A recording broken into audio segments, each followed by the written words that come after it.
할렐루야. 오늘 예배 나오신 여러분들 안녕하며 축복합니다. 하나님께서 기뻐하시는 예배로 나갈 수 있기 바라고, 또 하나님께서 부어주시는 은혜의 충만함이 이 예배 가운데 가득하시길 주님의 이름으로 축복합니다. 오늘 본문을 통해서 하나님의 설득의 제목으로 말씀 전하도록 하겠습니다. 하나님께서 모세를 부르셨죠. 소명입니다. 콜링이죠. 부르심 이후에 사명을 주셨어요. 모세가 물에서 건져내진 것처럼 고통 가운데 있는 이스라엘 백성들을 애굽에 다시 가서 건져내어라 라는 그 사명을 주셨습니다. 그런데 모세는 이 하나님의 말씀 앞에 불순종하기를 원해요. 따르지 않기를 원해요. 그래서 변명을 하게 됩니다. 마크 트웨인이 이런 얘기를 했어요. 인류의 역사는 변명의 역사다. 인간의 본능적인 방어 기제가 있고, 그래서 원치 않는 일, 하기 싫은 일, 또 자신을 방어하면서 변명하려고 하죠. 예를 들면 아담이 선악과를 따먹었을 때 하나님께서 물으셨잖아요. 왜 먹었냐 물으셨을 때 변명하죠. 자기 방어 기제입니다. 하와 때문에, 그리고 결국 하나님 때문에 먹게 되었다, 이런 변명을 늘어놓죠. 모세도 마찬가지였어요. 모세는 원치 않았습니다. 원치 않은 일이었으니 변명하게 됩니다. 세 가지의 변명. 첫째는 자기 정체성의 변명입니다. 내가 누구인지 모릅니다. 둘째가 하나님을 모릅니다. 하나님의 이름이 무엇입니까? 물으면서 하나님을 내가 잘 모르는데 어떻게 갑니까? 세 번째가 자신의 역량의 부족. 나는 입술이 둔한 자입니다. 말을 잘 못합니다. 그래서 내가 가봤자 아무 소용이 없습니다. 이런 변명을 하게 됩니다. 그런데 여기에서 보면 모세의 착각을 보게 되죠. 여러분, 책 가운데 바보 빅터라는 책이 있어요. 어린아이들이 흔히 읽는 책인데, 바보 빅터의 소제목을 보게 되면 17년 동안 바보로 살아갔던 멘사 회장의 이야기입니다. 17년 동안 이 멘사 회장이었던 이 똑똑한 사람, 천재죠. 천재가 바보로 살았다. 왜 바보로 살았느냐? 빅터라는 사람이 원래는 이제 말이 좀 어눌했어요. 그래서 말을 더듬하고 말이 이제 어눌하니까 사람들이 이제 어리숙하게 본 거죠. 어릴 적에 바보로 생각을 했어요. 근데 IQ 검사를 해보니까 얼마나 왔느냐? 173이 나왔어요. 173이 나오니까 이 선생님이 편견을 갖고 있었거든요. 저 어리숙한 빅터가 173이 나온 것은 뭐랄까 오류야. 그래서 1을 빼버려요. IQ가 73이 되어버렸어요. 그러니 73이라는 IQ는 여러분 동물이거든요. 동물 약간 조금 이제 지능이 높은 동물은 그와 유사한데 동물처럼 여겼던 거예요. 그래서 이 빅터는 자기가 어릴 적에 IQ가 73인 줄 알고 살았어요. 자라왔죠. 친구들도 빅터를 바보로 놀리고 뭐 신발을 빼앗아서 이제 숨기기도 하고, 또 여러 가지 힘들고 어려운 일 또 뭐 왕따시키기도 하고 바보처럼 여기면 놀림받고 살았던 이가 바로 빅터예요. 그래서 책 제목이 바보 빅터인 거예요. 그러던 어느 날 자신의 IQ가 73이 아니라 얼마라고요? 173이라는 걸 알게 됐죠. 그러니 눈빛이 달라졌어요. 인생이 달라졌어요. 내가 바보가 아니네. 그리고 내가 무엇인지 할 수 있구나. 이 가치관이 바뀌어지니까 삶이 변화된 거예요. 나중에 사업을 했는데 사업에도 성공해서 성공한 사업가가 되고 멘사의 회장이까지 되는, 이런 멘사의 회원이 되려면 IQ가 뭐 148이죠. 150까지 되어야 회장이 된다라고 합니다. 그 회원이 된다라고 하죠. 그런 인생으로 바뀌어졌어요. 빅터를 보면 참 안타까운 인생을 살았죠. 왜 17년 동안 바보로 살았습니까? 자기가 바보라고 생각했어요. 바보라고 착각하면서 살았기 때문에 그렇게 17년 동안 어떻게 보면 헛된 인생을 살게 된 거 아니겠습니까? 모세도 마찬가지예요. 모세도 오늘 말씀 보면 인생에서 착각하고 있어요. 자기 자신을 몰라요. 그래서 자기의 정체성을 바르게 모르니까 착각하며 살아가고 있다. 여러분, 어떤 청년이 냉동창고에서 일을 했어요. 근데 냉동창고에 무엇을 두고 왔다고 생각해서 들어갔다가 그만 문이 닫히고 말았어요. 근데 냉동창고는 닫히면 안에서는 열 수가 없어요. 그래서 냉동창고에 갇혀서 이 청년이 심리적으로 너무 춥다. 그래서 이제 나중에 그 다음 날에 다른 직원이 열어보니까 이 청년이 어떻게 되어 있을까요? 죽어 있는 거예요. 왜 죽어 있느냐? 이제 그 청년이 쓴 글을 보니까 일기처럼 이렇게 몇 자 적었는데 너무 춥다, 너무 점점점 추워져서 내 온몸이 움직이질 않는다, 나는 이대로 죽을 것 같다, 그런 글이 쓰여져 있었다고 그래요. 그런데 여러분, 안타까운 것이 뭔지 아십니까? 그 냉동 창고는 전원이 꺼져 있었어요. 그러면 냉동 창고는 뭐 찬기운이 있을 수는 있잖아요. 그러나 전원이 꺼져 있었기 때문에 그 창고는 전혀 춥지 않아요. 무엇이 그를 춥게 만들었습니까? 의식이죠, 생각이죠. 단정해 버리는 거예요. 착각해 버리는 거예요. 여기는 냉동 창고이기 때문에 추워, 그래서 나는 내 몸이 점점점 추워져, 나는 이대로 있으면 죽을 거야. 그래서 진짜 죽어버렸다 그래요. 모세의 착각이 이와 같아요. 자기의 정체성을, 자기 인식이 부족하니까 자기에 대해서 바르게 이해하지 못하고 나는 형편없는 사람이야, 내가 누구이기에, 이러한 변명을 늘어놓고 있는 거죠. 그런데 여러분, 하나님은 어떤 분이시냐? 하나님 참 좋으신 분이시거든요. 하나님은 그런 모세를 향해서 설득하세요. 그래서 모세의 변명 세 가지 변명에 따른 하나님의 세 가지의 설득을 우리가 보면서 손자병법 뭐라 얘기합니까? 적을 알고 나를 알면 백성 얘기하죠. 성서병법은 뭐라 얘기할까요? 성서병법 있는 건 아닙니다.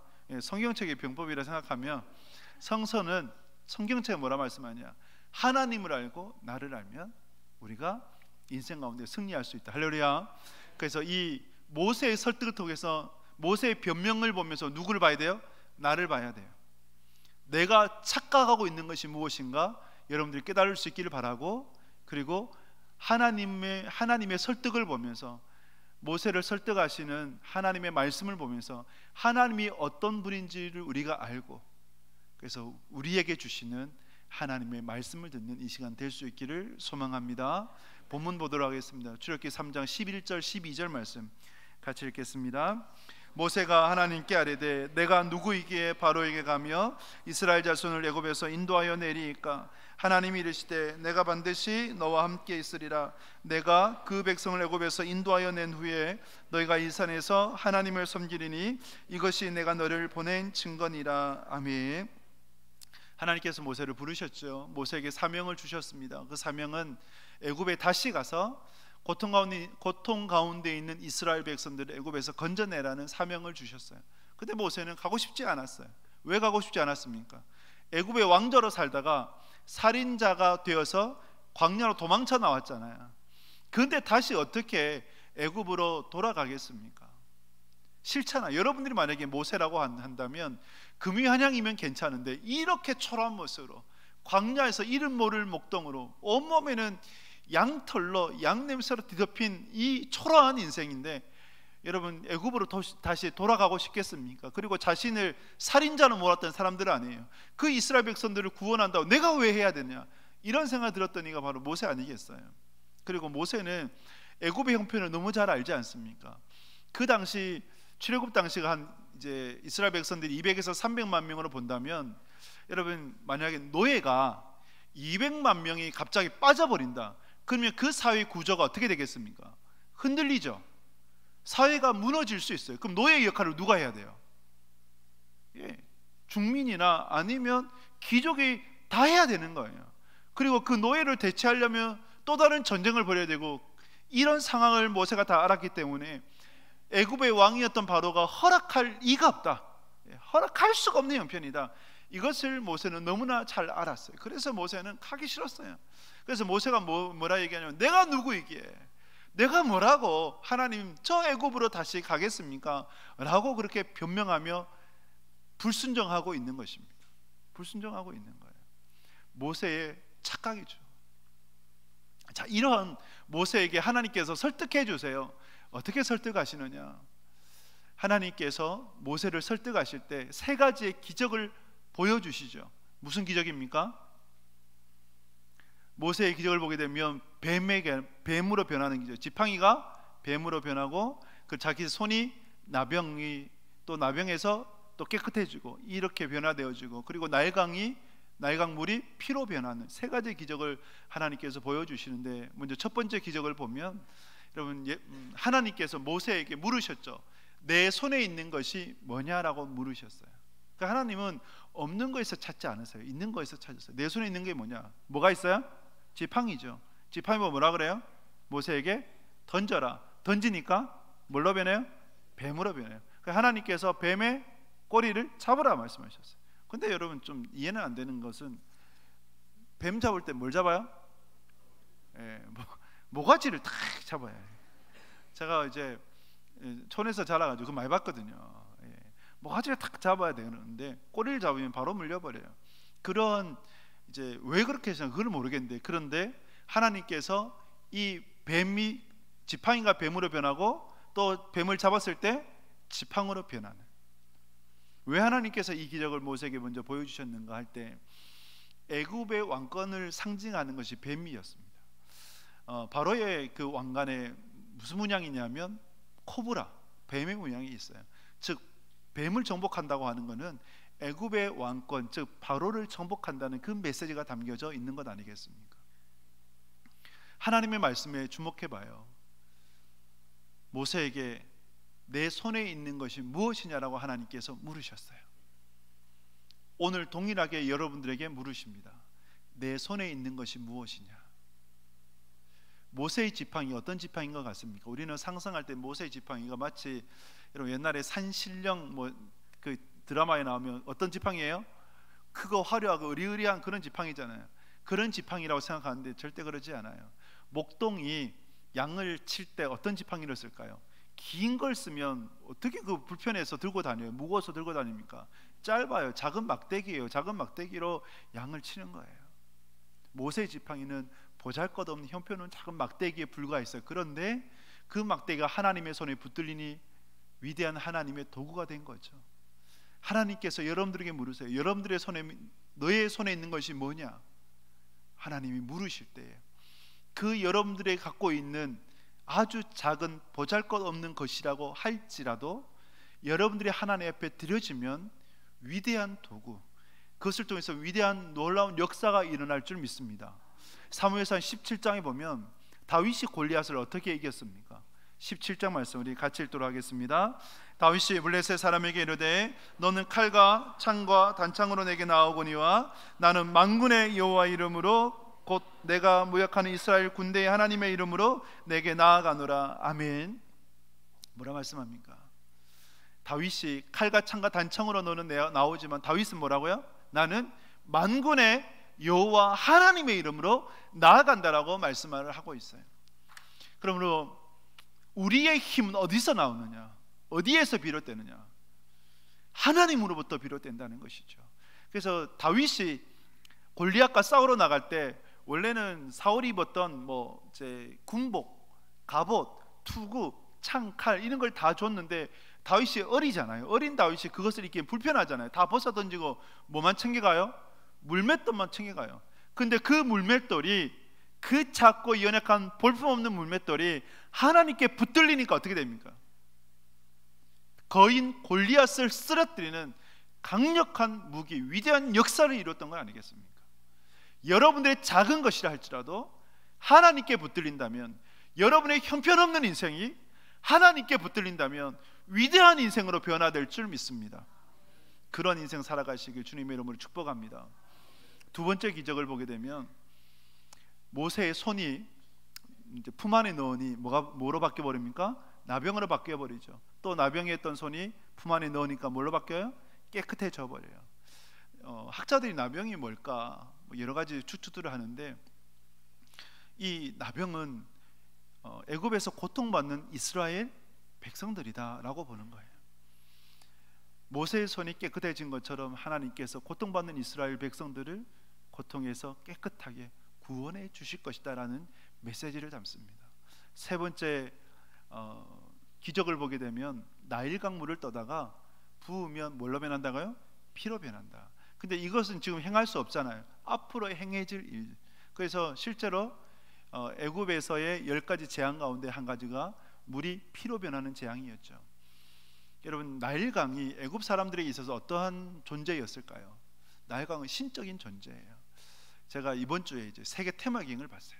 세계 테마기행을 보니까 인도가 나오더라고요. 겐지스 강을 인도 사람들은 신으로 여겨요. 그래서 성지 순례를 하고 거기 이제 강에 들어가서 겐지스 강에 들어가서 목욕을 합니다. 왜 목욕하냐? 목욕하면 자기의 죄가 깨끗하게 씻겨진다라고 생각을 해요. 안타깝죠. 어리석어요. 그래서 그 인도 사람들의 뭐라고 할까요? 그 꿈이 자신이 죽으면 화장을 해야 되는데 화장을 어디서 해야 되느냐? 겐지스 강에 가서 해야 된다는 거예요. 그래서 겐지스 강에 가서 화장을 하게 되면 그러면 이제 환생을 하지 않고 좋은 곳에 우리로 얘기하는 낙원 뭐 천국에 갈 수 있다 이런 이제 생각을 갖는 거예요. 그들에게 있어서 겐지스 강은 신적인 존재예요. 나일강도 똑같아요. 애굽인들에게서는 신적인 존재인데 근데 그 강이 뭘로 변한다? 피로 변한다. 피로 변한다고 해서 하나님께서 그 애굽의 전역을 피로 물들이시겠다, 즉 심판하시겠다라는 메시지가 담겨져 있는 것입니다. 이렇게 하나님께서 변명하는 모세에게, 모세가 뭐라고 변명하고 있습니까? 내가 누구이기에 가겠습니까? 이때 하나님께서 모세를 설득할 때 뭐라고 설득하셨다고요? 내가 너와 함께 할 것이다. 그래서 세 가지 기적을 보여주신 거예요. 내가 너와 함께 할 것이다. 여러분, 내가 너와 함께 하겠다고 할 때에 모세가 하나님을 따라갑니까? 하나님이 모세와 함께 하십니까? 어제 제가 이제 그 하물구장에 가서 보는데 별이 너무 이쁘더라고요. 어떤 별이 있냐면 한 별은 너무 반짝해요. 반짝반짝거려요. 그래서 바로 아래에 있는 별은 조금 희미해요. 그래서 제가 이름을 붙였어요. 엄마별, 애기별. 그래서 엄마별, 애기별. 그러면 그 엄마별, 애기별에 엄마가 따라갑니까? 애기가 따라갑니까? 애기 안 따라가요. 애기는 지 하고 싶은 대로 해요. 안 그래요? 애기는 그냥 자기 하고 싶은 대로 졸리면 자고 먹고 싶으면 울고 뭐 그렇게 하는 게 애기 아니에요. 누가 따라다녀요? 엄마가 따라다니죠. 그래서 오늘 말씀을 생각을 했어요. 모세가 따라가느냐, 하나님이 따라가시느냐? 하나님이 따라가세요. 할렐루야. 하나님이 여러분들 따라가세요. 책임, 하나님이 모세를 부르셨죠. 책임이라는 영어 단어가 responsibility예요. 그러면 이 단어는 response라는 응답 플러스의 ability라는 능력이 있어요. 거기서 합쳐져요. 응답은 하나님께서 부르심에 대한 순종이 응답이잖아요. 그럼 ability, 능력은 누가 주실까요? 하나님이 주세요. 할렐루야. 하나님이 주세요. 그래서 우리가 할 것은 내가 하는 것이 아니라 사명의 성취는 부르심을 받은 자에게 있는 것이 아니라 보낸 자에게 있는 것이 그것이 바로 사명의 성취예요. 예수님께서 말씀하셨죠. 너희가 나를 따라오너라. 그래야면 내가 너로 사람을 낚는 어부가 되게 하리라. 우리는 따라가면 돼요. 사람을 낚는 어부가 되는 능력은 누가 주세요? 하나님이 주세요. 그래서 여러분들이 하나님의 부르심 앞에 착각하지 마세요. 내가 무엇이 되어서 할 수 있느냐 착각하지 마시고 우리는 순종하면 돼요. 우리와 함께 하시는 하나님이 능력을 주십니다. 믿으십니까? 그 능력 앞에 순종하면, 그러면 주님께서 그 일들을 다 이루어 가실 거예요. 그것이 오늘 우리에게 주시는 말씀이 됩니다. 두 번째 변명, 모세의 두 번째 변명을 보도록 하겠습니다. 출애굽기 3장 13절에서 14절 말씀 같이 읽습니다. 모세가 하나님께 아뢰되 내가 이스라엘 자손에게 가서 이르기를 너희의 조상의 하나님이 나를 너희에게 보내셨다 하면 그들이 내게 묻기를 그의 이름이 무엇이냐 하리니 내가 무엇이라고 그들에게 말하리까? 하나님이 모세에게 이르시되 나는 스스로 있는 자이니라. 또 이르시되 너는 이스라엘 자손에게 같이 이르기를 스스로 있는 자가 나를 너희에게 보내셨다 하라. 아멘. 모세가 좋습니다. 제가 순종해서 간다고 하고 가정하에 그러면 애굽에 가서 이스라엘 백성들에게 하나님이 누구라고 소개할까요? 당신을 누구라고 소개할까요? 그렇게 물어요. 변명이죠. 어떤 변명이냐? 나는 당신을 모릅니다. 하나님의 그 정체성을 모르고 있는 거예요. 하나님 몰라요. 여러분, 모세의 가장 큰 문제가 뭐라고 생각하십니까? 자기 자신을 모르는 것도 문제예요. 그렇죠? 내가 어떤 존재인지 모르는 것이 문제예요. 여러분들이 어떤 존재인지 아십니까? 여러분 어떤 존재세요? 여러분은 누구세요? 하나님이 여러분들이 말씀하실 때 나는 포도나무요 너희는 가지라고 말씀하세요. 그래서 우리는 어떤 존재냐?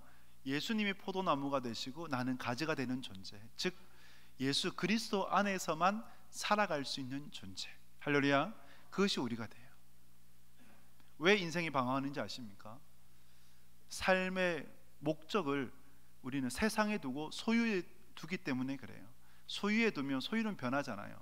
돈도 변해요, 사람도 변해요, 세상도 다 변합니다. 그러니 늘 부족해요. 그리고 왜 우리가 불안해하는가? 내가 계획하고 내 능력으로 살려고 그래요. 그러니까 불안해하죠. 하나님의 뜻에 따라, 하나님의 이끄심에 따라 살아간다고 하면 불안할 게 없죠. 모세에게 있어서 진짜 문제는 자기의 그 정체성에 인식하지 못한다. 이것도 문제이기도 하지만 정말 문제는 뭐냐면 하나님을 몰랐어요. 하나님에 대해서 알지 못했어요. 하나님에 대해서 알지 못하니 당연히 자기 정체성을, 자기가 어떤 존재인지 알지 못하죠.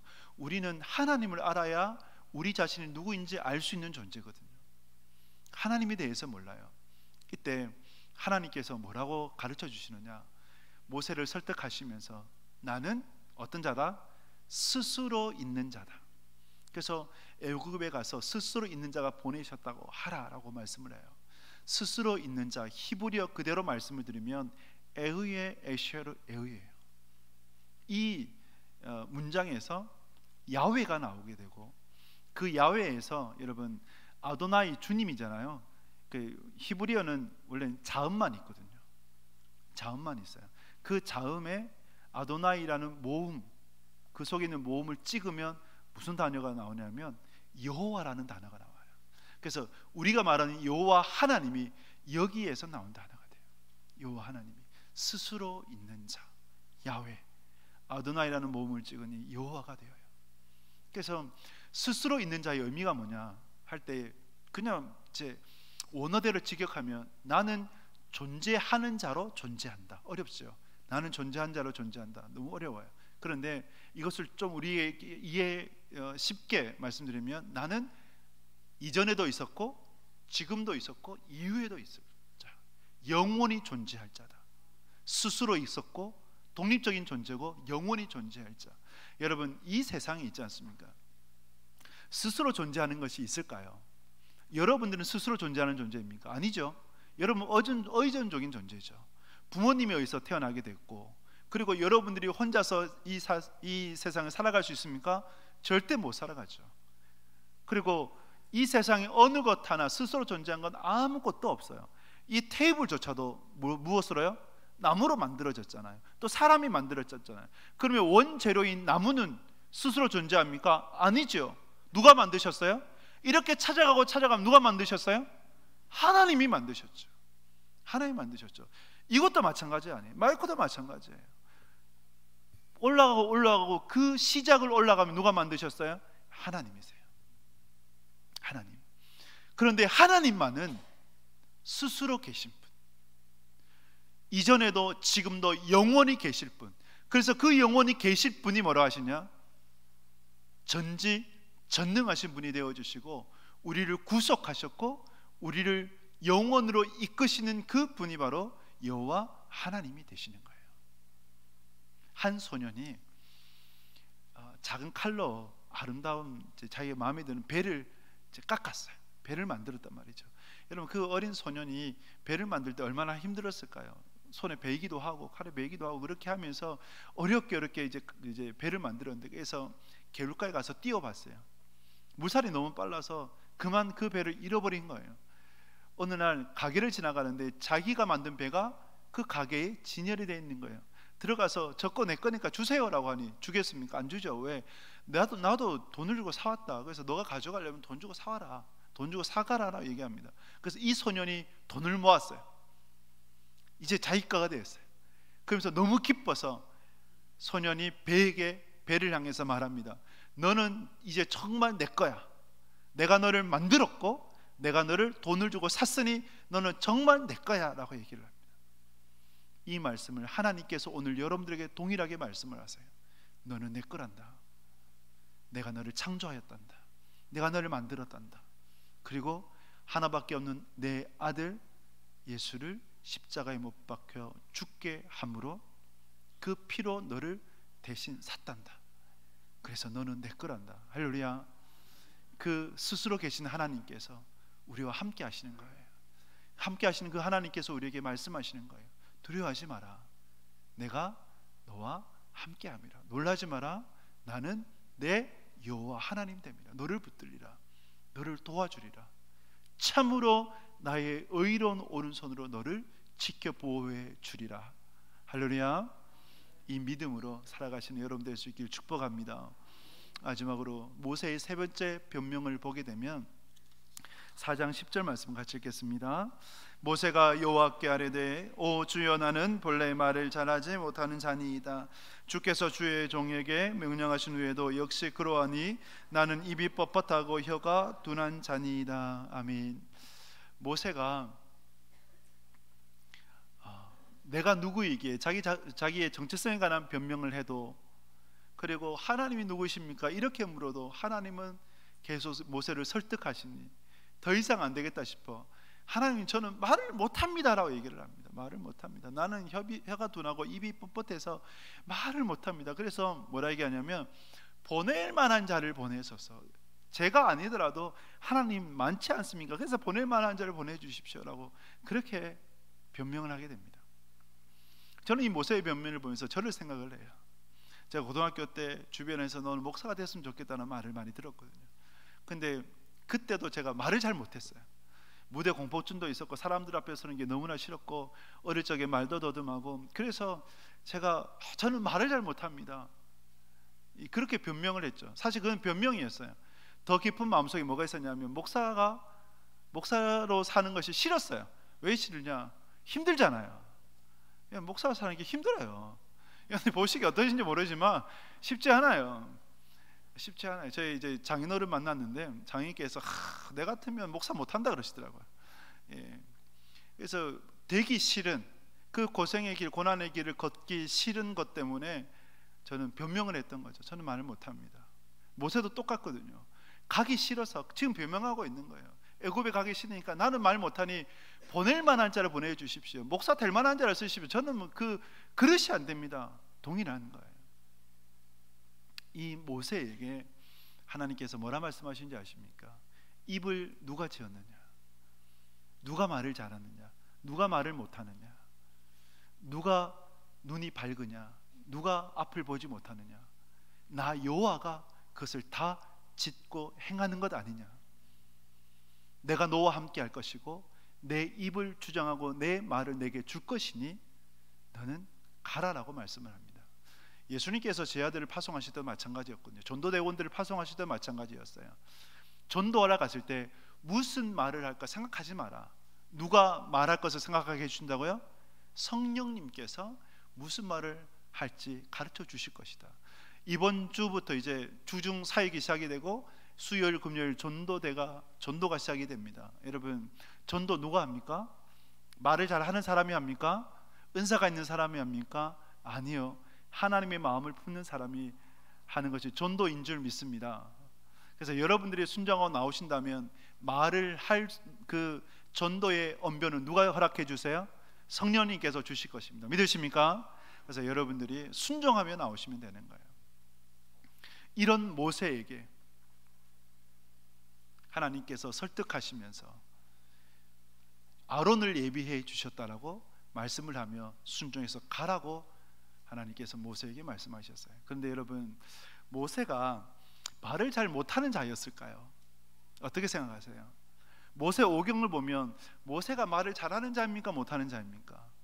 신명기서가 가나안 땅에 들어가기 직전에 모세가 이제 선포한 말씀 아닙니까? 거듭 선포된 말씀, 그것이 신명기인데 신명기를 보면 모세가 언변이 탁월해요.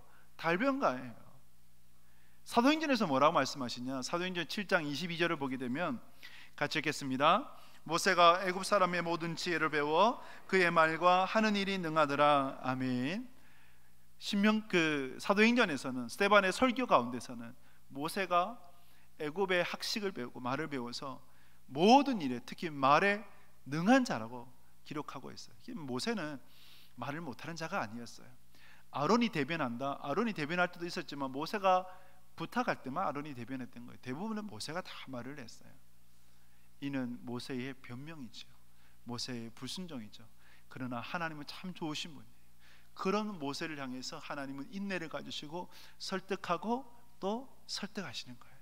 그래서 오늘 본문이 여러분, 모세와 하나님과의 그 대화가 인간과 하나님과의 대화 중에서 가장 긴 본문이에요. 이렇게 하나님께서 변명하는 모세, 도망치는 모세, 발을 빼는 모세를 붙드셔서 설득하시고 또 설득하시는 거예요. 하나님께서 구인 광고를 내신다면, 하나님께서 사람을 찾는다라고 구인 광고를 내신다면 어떻게 구인 광고를 내시겠고 어떤 사람을 찾겠습니까? 어떤 사람을 통해서 하나님께서 일하시겠습니까? 자아 도취형이 있어요. 자기 잘난 맛에 사는 사람이 있고, 나는 잘해, 나는 뭐든지 다 할 수 있어, 이런 사람이 있어요. 자학형이 있어요. 자기 자신을 자학하고 자책하면서 나는 못한 사람이야, 나는 아무것도 아니야, 나는 형편없는 사람이야, 이렇게 또 살아가는 사람이 있어요. 하나님께서 어떤 사람을 쓰실까요? 자기 도취형도 아니고 자기 자학형도 아니겠죠. 하나님은 겸손한 사람, 겸손해서 자기의 연약함과 무력함과 부족함을 인정하고 하나님을 의지하고 하나님을 붙들며 살려고 발부둥치는 그 사람, 그런 사람을 하나님께서 쓰시게 됩니다. 하나님이 찾으시는 그 사람이 바로 여러분 될 수 있기를 주님의 이름으로 축복합니다.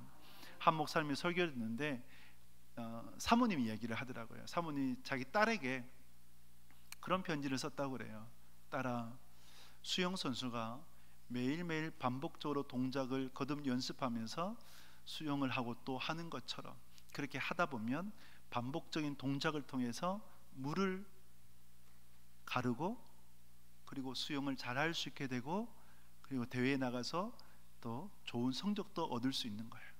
내가 매일매일 하나님 앞에서 힘써 살아가는 그 하루하루의 삶이 쌓이고 쌓이면 하나님께서 쓰시는 귀한 사람이 된단다. 그 편지를 써요. 우리가 특별하지 않잖아요. 아주 평범해요. 아니요, 지팡이처럼 너무 연약하죠. 볼품없죠. 그런데 매일매일 하나님 앞에서 신앙하며 하나님을 바라보며 살아가기를 힘쓴다면, 반복적이잖아요. 이 반복이 쌓이고 쌓이면 하나님께서 쓰시는, 하나님께서 기뻐하시는 귀한 하나님의 사람이 될 줄 믿습니다. 그러한 여러분 될 수 있기를 축복합니다. 말씀을 맺습니다. 여러분, 사람이 왜 방황할까요? 왜 인생이 불안해합니까? 여러분도 무엇 때문이라고 생각하십니까? 인생의 소망을 다른 곳에 두기 때문에 그렇죠. 소유에 둬요, 물질에 둬요, 사람에 둬요. 세상에 두니까 세상은 변하잖아요. 자꾸 변하니까 자기가 갖고 있는 것을 잃어버릴까 싶어서 계속 불안해해요. 그리고 인생을 자기가 계획해요. 자기 힘으로 살아가려고 그래요. 자기의 능력으로 살아가려고 그래요. 아무것도 없는데, 정말 보잘것없는데 보잘것없는 그걸로 살아가려고 하니까 불안할 수밖에 없는 거예요. 왜 이런 삶을 살아가는지 아십니까? 자기 인식에 대한 부족이에요. 자기 인식에 대한 부족. 자기가 누구인지 몰라요. 여러분들은 누구입니까? 여러분들은 어떤 존재입니까? 그것이 하나님을 떠나서는 해석이 되지 않아요. 그래서 우리는 하나님이 만드신 창조물이고 하나님이 피로 사신 구성물이고, 그리고 우리는 영원히 천국에 갈 자란 말이죠. 나는 포도나무여 너희는 가지라고 말씀하시는 예수님 안에서만 살아가야 되는, 예수님 안에서만 살 수 있는 존재가 바로 저와 여러분들인 거예요.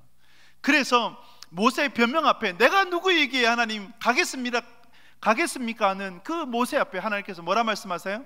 내가 너와 함께 갈 것이다. 할렐루야. 여러분들에게 말씀해요. 내가 너와 함께 한다. 근데 하나님이 어떤 분이라고요? 스스로 있는 자, 과거에도 현재에도 미래에도 있을 자, 영원히 존재할 자, 그분은 전지전능하신 하나님, 그 영원하신 분, 전지전능하신 하나님께서 우리의 삶을 이끌어 가신다 라는 것이죠. 그리고 그분이 우리의 삶을 온전히 세우실 것이고 그 목적한 바에 따라서 역사하실 거란 말이죠. 책임은 내게 있는 것이 아니라 누구에게 있어요? 하나님께 있어요. 우리가 할 것은 뭐예요? 하나님의 말씀 앞에, 부르심 앞에 작은 것이라도 내어 드린다면, 순종한다면 그 이유는 하나님께서 책임져 주실 줄 믿습니다. 그러한 복된 인생 살아가는 여러분들 꼭 되실 수 있기를 주님의 이름으로 축복합니다.